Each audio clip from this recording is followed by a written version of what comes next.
Good day, everyone. Tonight we're starting with one of the oldest mysteries we've got. Not how life began, but what we started doing once it ended. Before writing, before cities, before anyone bothered naming the stars, people began burying one another.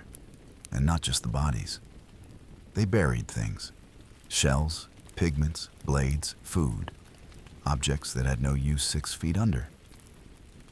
Before we do, please consider liking, subscribing, and if you feel so inclined, let me know how your day is going in the comments below.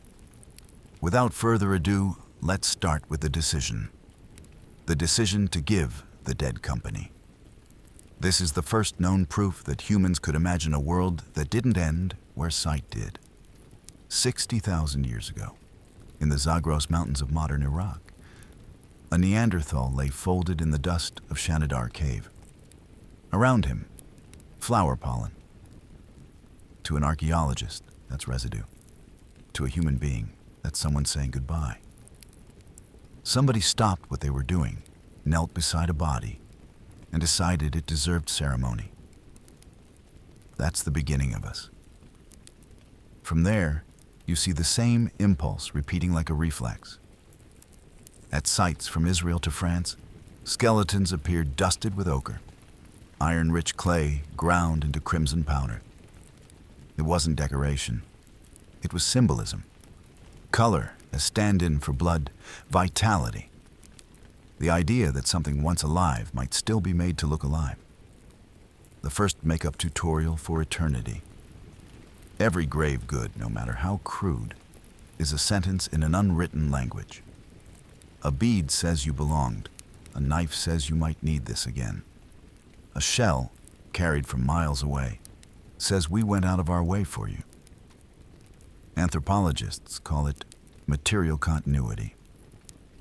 What it really is emotional problem solving. The living invent ways to stay involved. It's empathy expressed in matter. As small groups settled into larger ones, villages turning into communities, burial shifted from spontaneous to organized. The Natufians, in the Levant around 13,000 BCE, placed their dead under house floors, not outside, not far away, beneath the same ground they slept on. It wasn't denial. It was proximity. The idea that presence could survive separation. They added beads, shells, animal bones, even tools broken on purpose so they couldn't be used by the living again. A symbolic transfer of ownership to the other side. The red, the white, the black pigments they sprinkled weren't random. Those colors mirrored the natural world. Blood, bone, night. They were turning the elements of life into a code for death. Once agriculture appeared, the symbolism got complicated. Planting grain and burying a person looked eerily similar. Both involved putting something in the soil and hoping it returned transformed.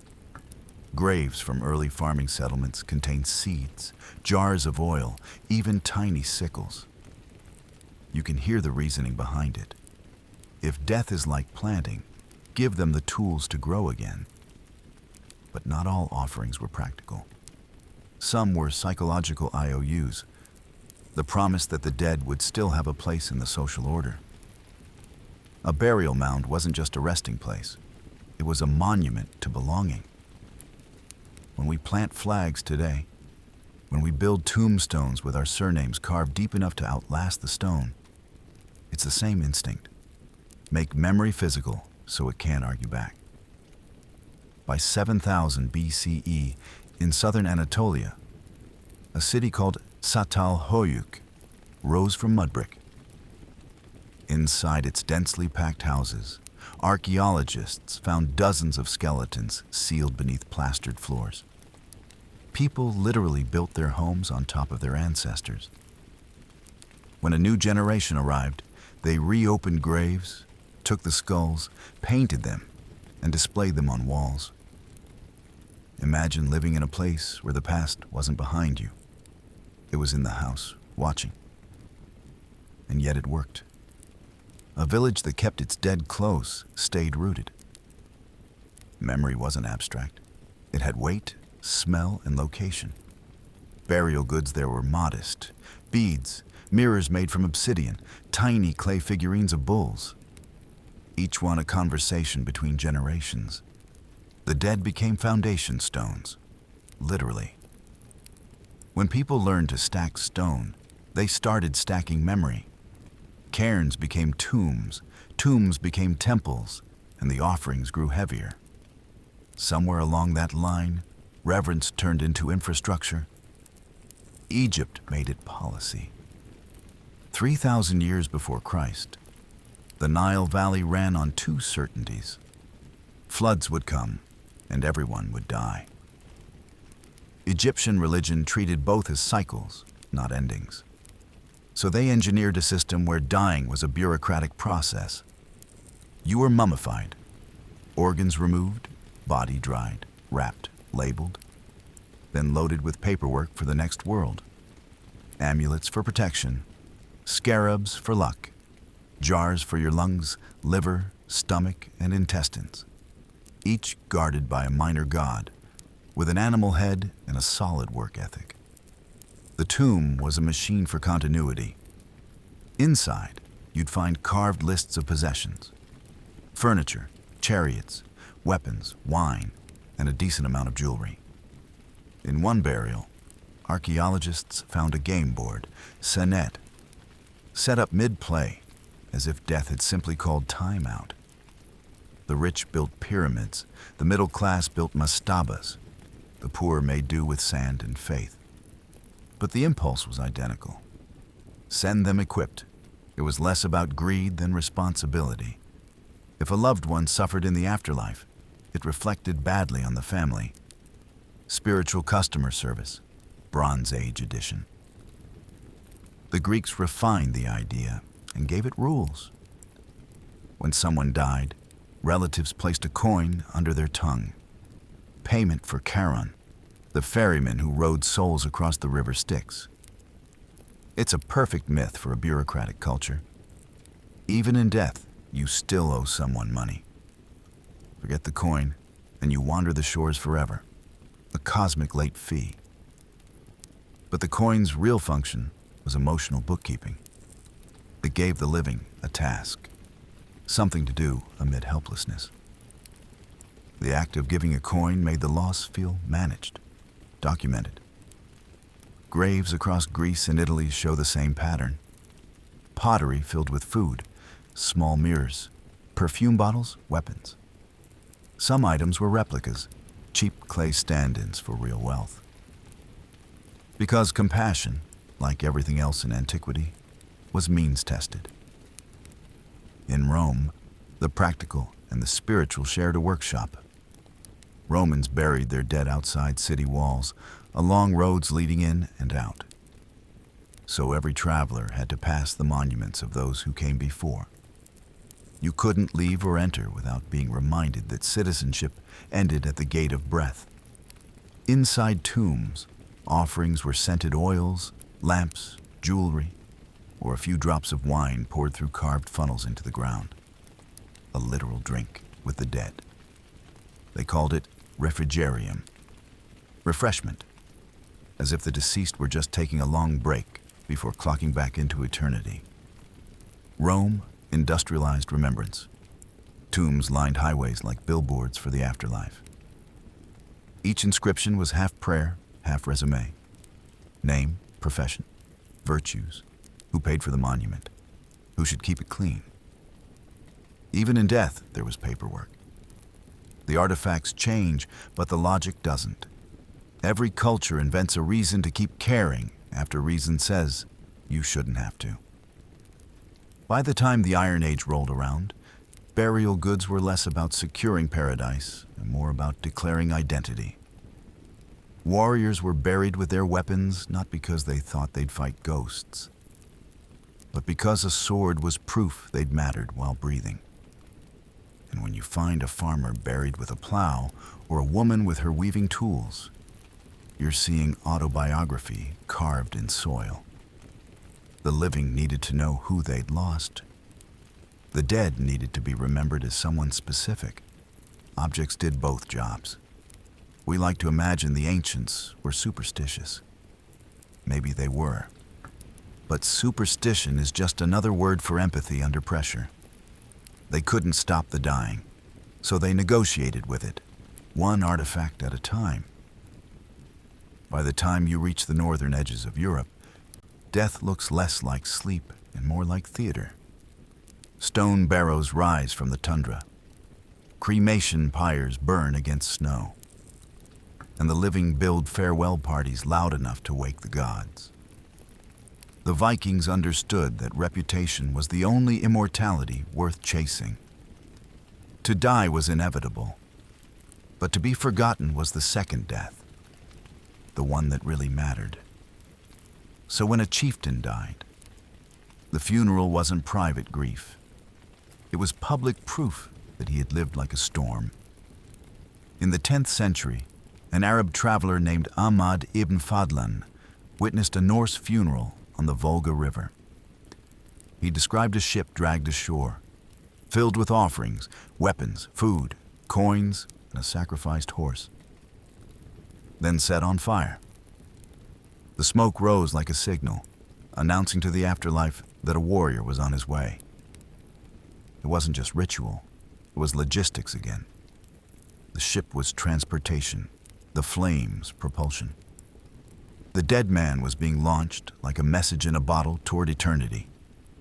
And the trinkets?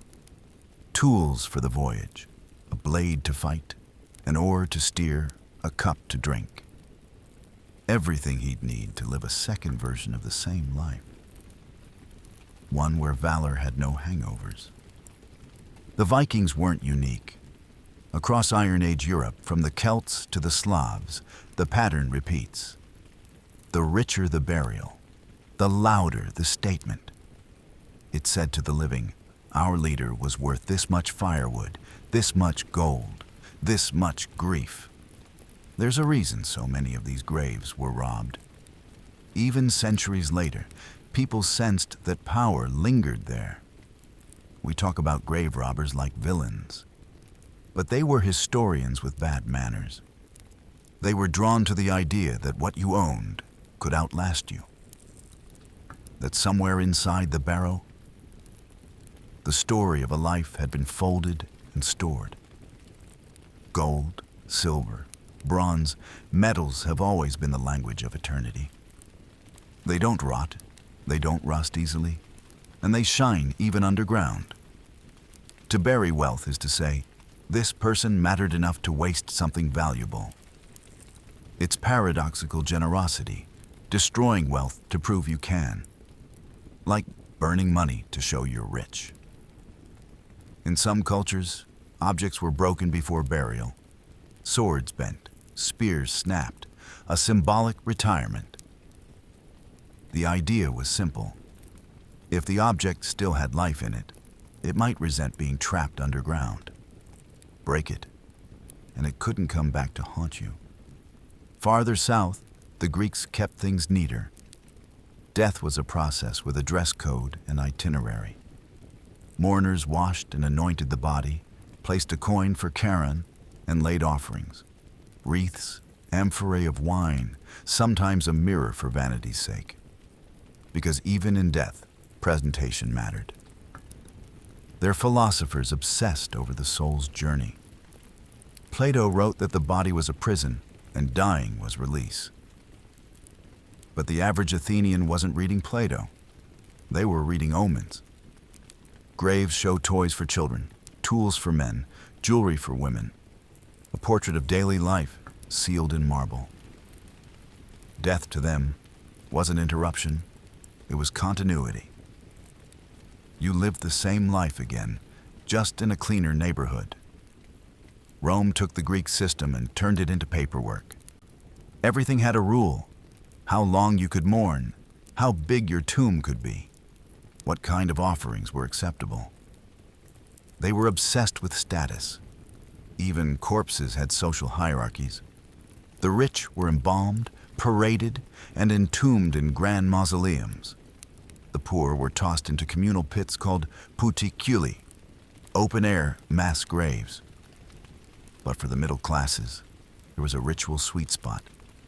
A tomb on the roadside, a few lamps, a jug of wine, and an inscription. "Stranger, do not hurry past my bones." Offerings included food, flowers, coins, even perfume bottles with traces of oil still inside. Rome made remembrance an infrastructure project, highways lined with memory. To pass through the city gates was to walk through a census of ghosts. The act of leaving gifts evolved into an economy. Festivals like Parentalia were essentially family reunions with your dead relatives. Romans would picnic at tombs, pour wine through holes in the earth, and whisper updates about the year's gossip. Even emperors participated.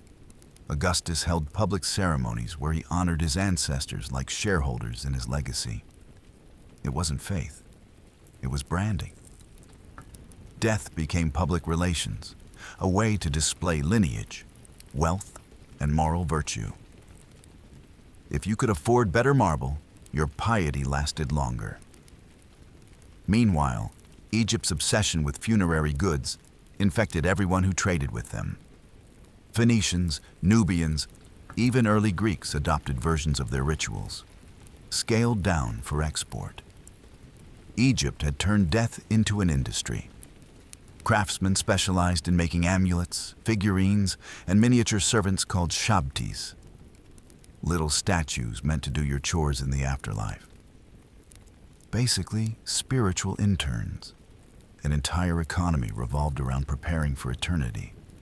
Scribes wrote books of the dead, customized for each client, the ancient version of a personalized playlist, but for moral salvation.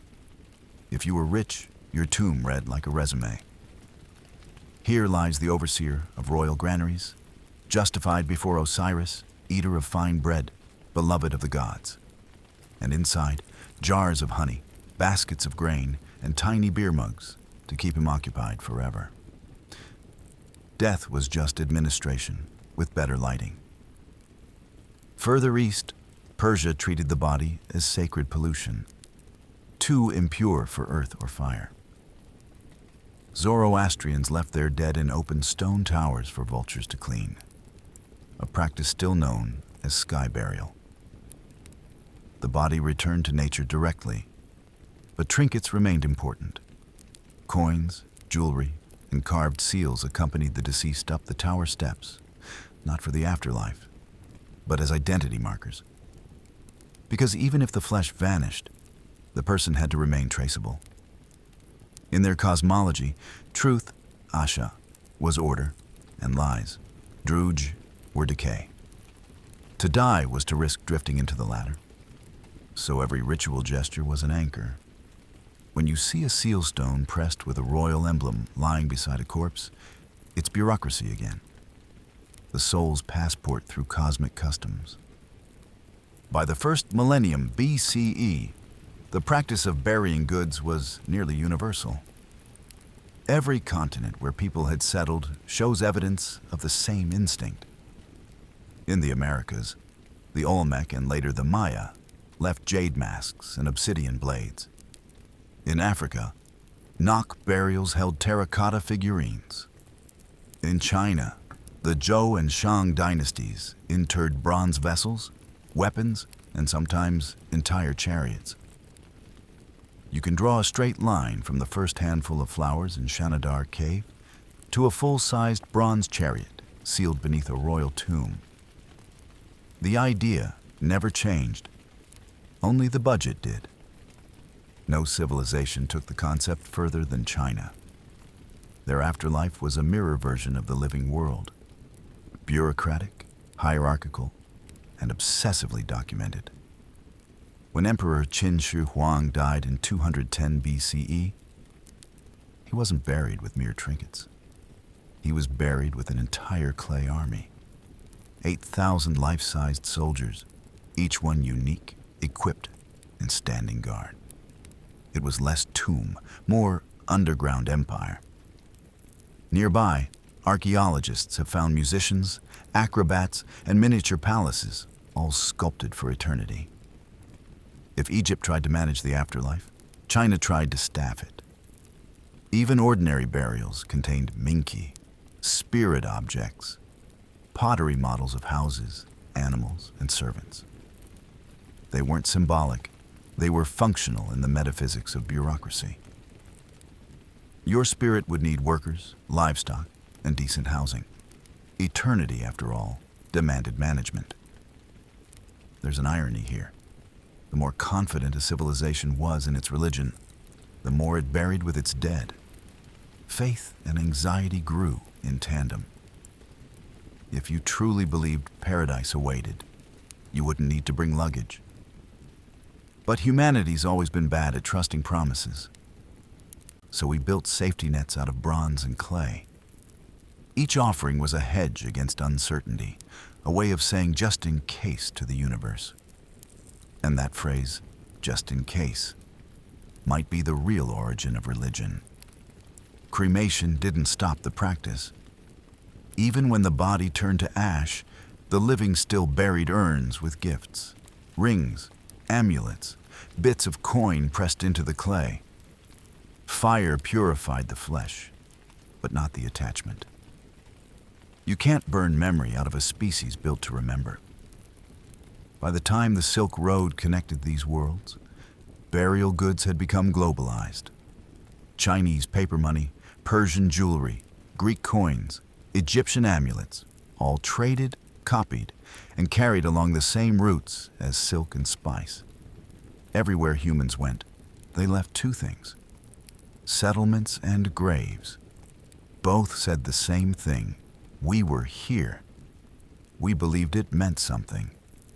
By the time the Silk Road was in full swing, death had gone global.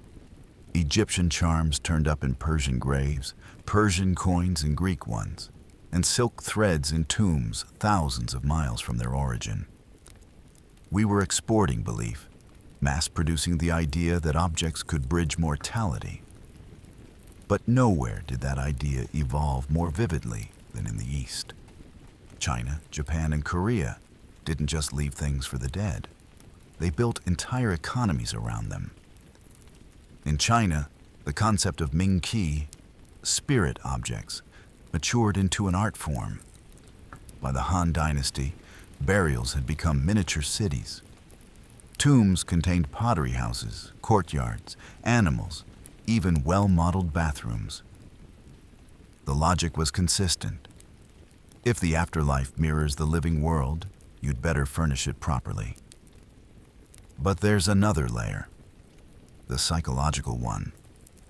Mourning needed a task, something tangible. So people made objects. They built comfort into clay, empathy into architecture. Over time, that need for tangible remembrance turned symbolic. Instead of burying the actual item, people burned paper replicas. By the Tang Dynasty, the paper industry was thriving not because of bureaucracy, but because of death. Paper houses, paper servants, paper horses, even paper iPhones in the modern age. All burned to send to the ancestors. The flames turned offerings into smoke, and the smoke was believed to cross over as currency. The first recorded instance of what we'd now call ghost money dates back to the 7th century. People began printing sheets of joss paper, stamped with intricate designs that looked like banknotes. You burned the bill, the ancestor received the credit. Spiritual finance, complete with inflation. And it hasn't stopped. To this day, during the Qingming festival, the sweeping of the tombs, families bring paper gifts to graves, money, clothes, even cardboard cars. Every generation upgrades the technology of memory. It's one of the few ancient traditions that survived modernization intact because it satisfies something universal: the need to do something with grief. In Japan, the relationship between living and dead took on a different texture. Shinto and Buddhist practices merged into what scholars call ancestor veneration. But the phrase undersells it. It wasn't worship, it was maintenance. The dead didn't leave. They just changed addresses. Families built altars at home, Bout Sudan, stocked with the same everyday items the deceased once loved: rice, tea, incense, and seasonal fruit. You didn't bury these things, you refreshed them. Daily. During Oban, a midsummer festival, families light lanterns to guide spirits back home. At the end of the festival, they float those lanterns down rivers to guide them back to the other side. The whole ritual is logistics wrapped in poetry.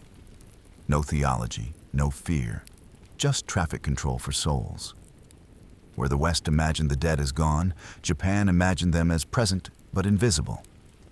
You still share meals, tell stories, and apologize out loud when you forget anniversaries. It's an unbroken dialogue. Proof that remembrance can be domestic, not monumental. Korea's approach sits somewhere between the two. Ceremonial precision with emotional honesty. In traditional Jeso rites, families set elaborate tables of food, perfectly arranged, for ancestral spirits. Each dish has a prescribed position: fruit at the front, meat at the center, soup on the right. Chopsticks are placed upright in rice bowls to invite the spirits to eat first. Every gesture is rule-bound, yet deeply personal. Families record these details across generations, keeping notebooks that dictate how to honor each ancestor properly. It's not fear of punishment, it's pride in continuity. Objects play the same role they did in prehistoric caves, as anchors. The food will rot, but the act of giving remains. The dead receive, the living remember, and the world stays stitched together a little longer. Move far enough east, and the same instincts bloom again in new soil. In Polynesia, graves were built facing the sea so spirits could follow the horizon home. Carved figures guarded burial sites, stylized ancestors watching both ways. Hawaiian chiefs were buried with kapu items, feather cloaks, fish hooks, carved idols, not for vanity, but protection. Objects carried mana, a sacred energy. To separate a chief from his possessions was to weaken his spirit. In the Andes, the Inca turned the dead into citizens. Mummies of ancestors were dressed, seated, and consulted on political decisions. They received food, drink, and textiles, actual participants in government. When Spanish conquistadors arrived, horrified at the sight of councils full of corpses, the Inca were confused by their disgust. To them, it wasn't macabre, it was logical. You don't abandon family just because they stopped breathing.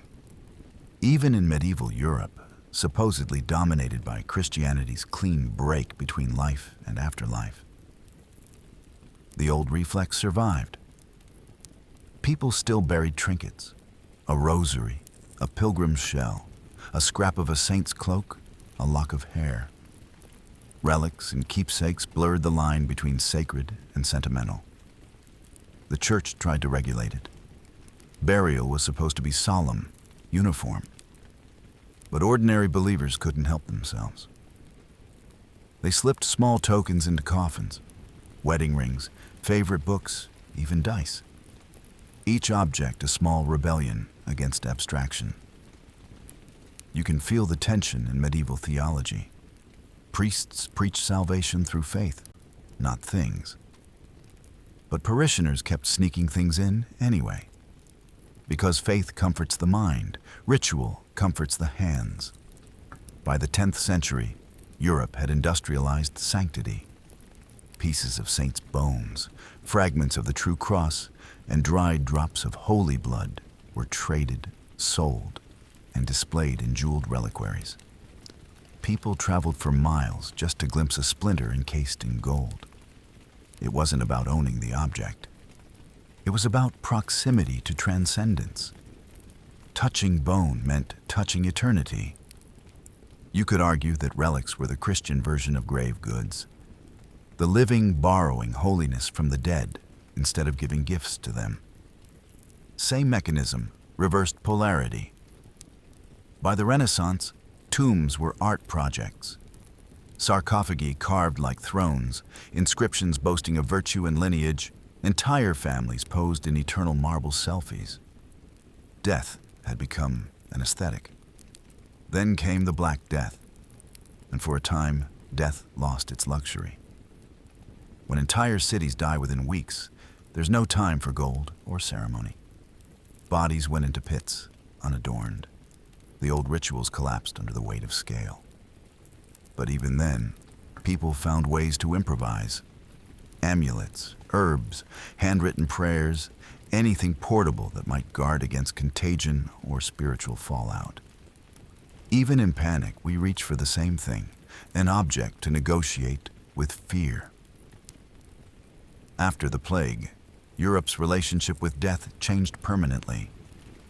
Burials became less about the afterlife and more about legacy. Tombs spoke in Latin, but the language underneath was still the same one from Shanidar Cave. Please don't forget me. The Enlightenment brought science, skepticism, and cemeteries that looked like parks. Grave goods faded, replaced by epitaphs and portraits. But the instinct found a new outlet: keepsakes.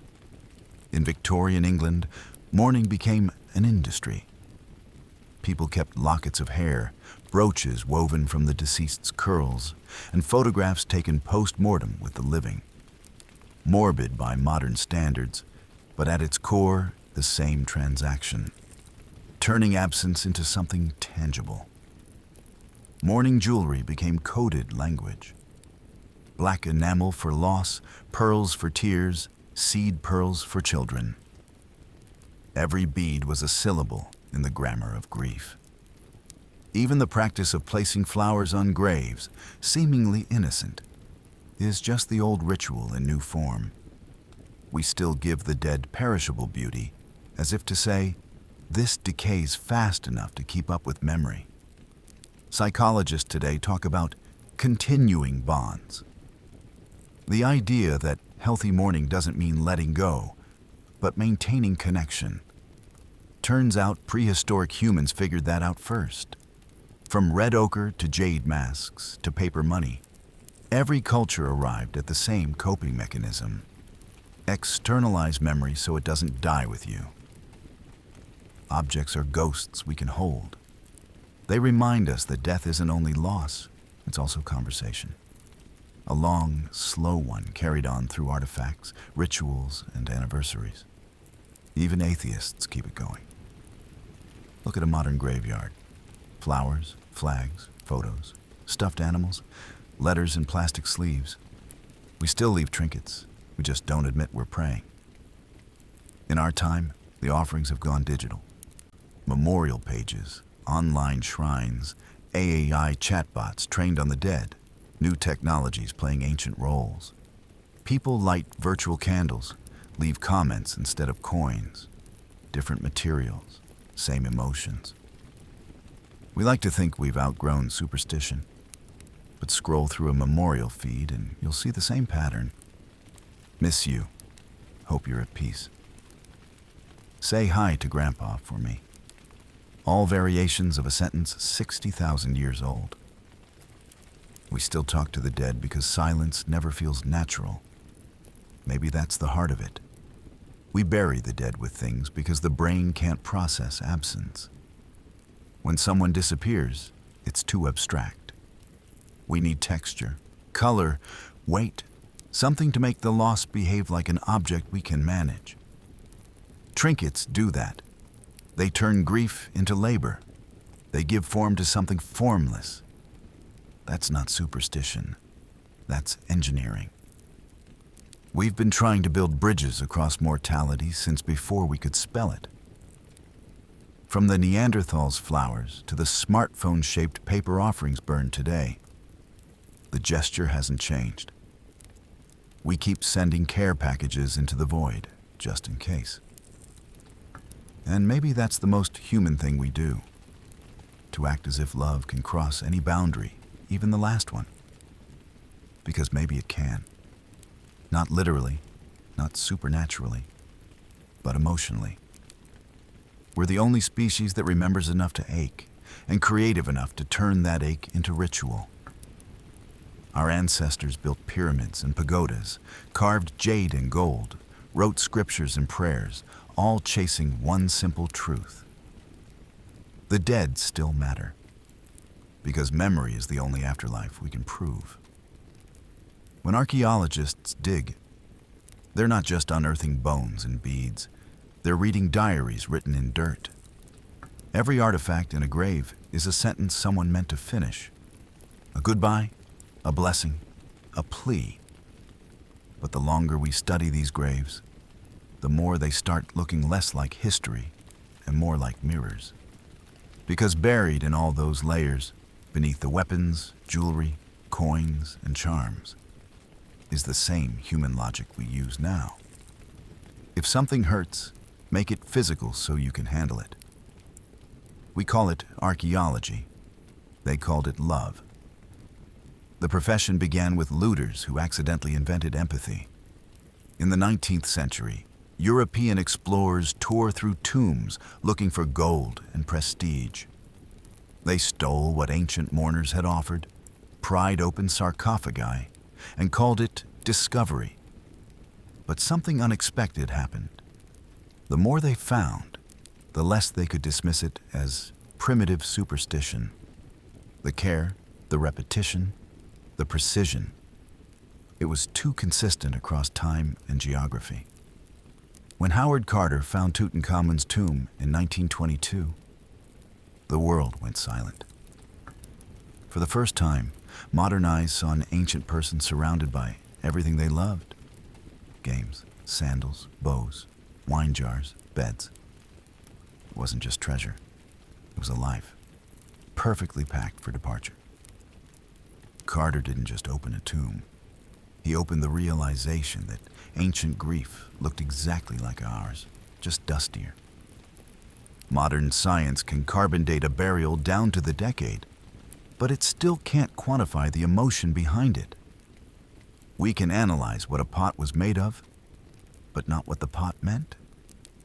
So archaeologists started reading graves the way linguists read language. Grave goods became syntax. A bronze mirror meant beauty or selfhood. A child buried with toys meant loss multiplied by tenderness.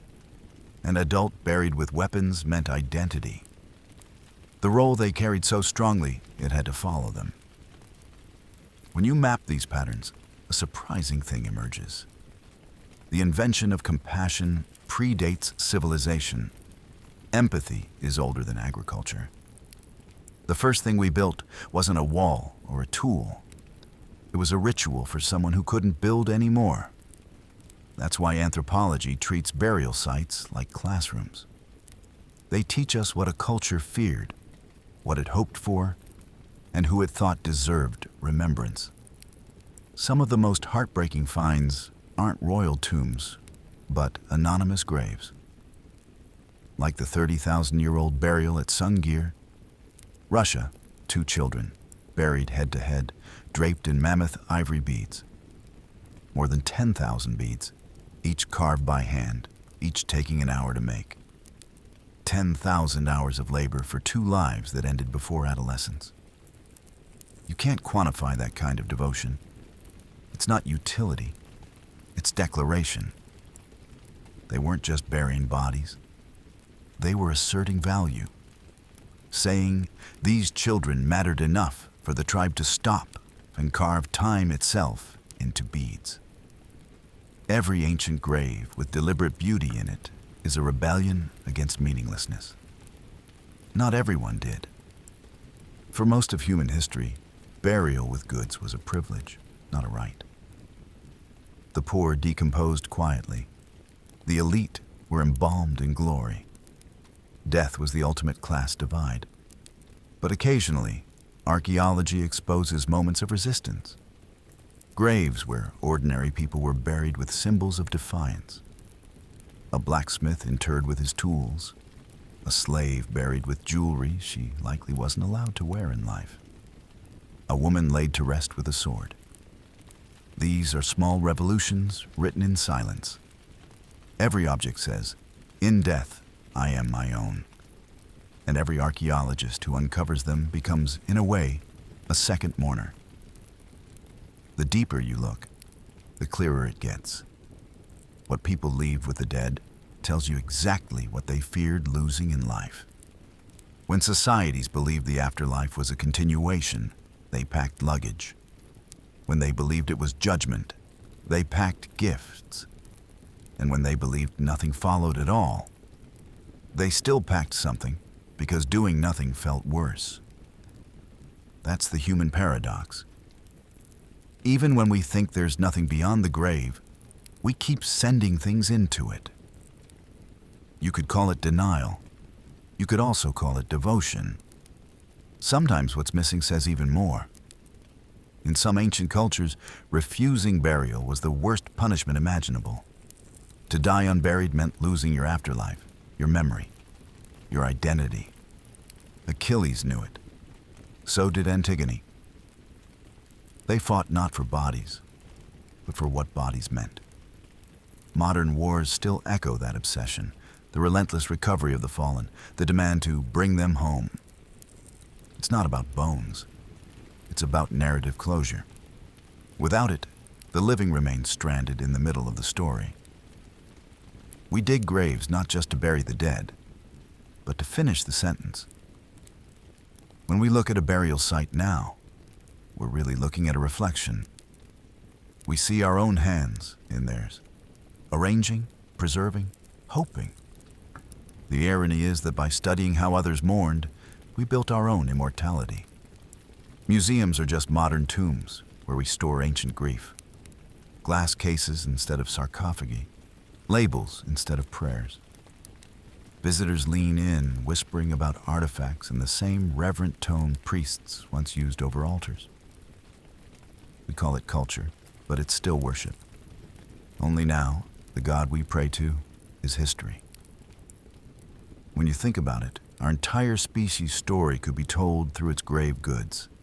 Stone beads become gold coins, become paper offerings, become data backups. Different eras, same equation. Object plus meaning equals immortality.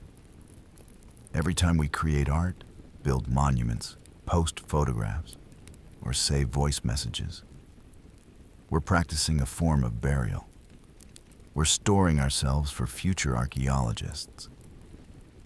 One day, someone will excavate our cloud servers and treat our selfies the way we treat scarabs. Proof that we were self-aware enough to decorate our impermanence. The tools have changed, but the motive hasn't. We still manufacture meaning when confronted with death. Funerals, obituaries, playlists, tattoos, each one a modern trinket. You could say technology is just grief with better UX.